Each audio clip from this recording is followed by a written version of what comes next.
যে একটা নতুন খাবারের মেনু নিয়ে। মা আজকে দুপুরের মেনু কি?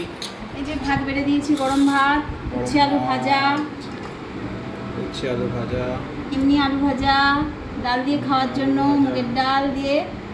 কোথায় মুগের ডাল? কোথায় এই যে মুগের ডাল, মুগের ডাল?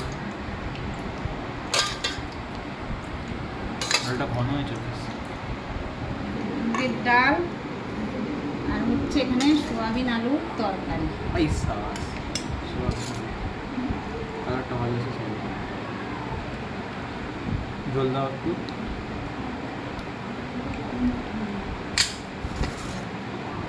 এই হচ্ছে আজকের মেনু। এর মধ্যে আছে আর একটু পাঁপড় ভাজা। আর পাঁপড়। এই হলো আজকের আমাদের মেনু। যদি ভিডিওটা আপনাদের ভালো লাগে ভিডিওটাকে লাইক করবেন, চ্যানেলটাকে সাবস্ক্রাইব করবেন, আমাদের পাশে থাকবেন। ধন্যবাদ।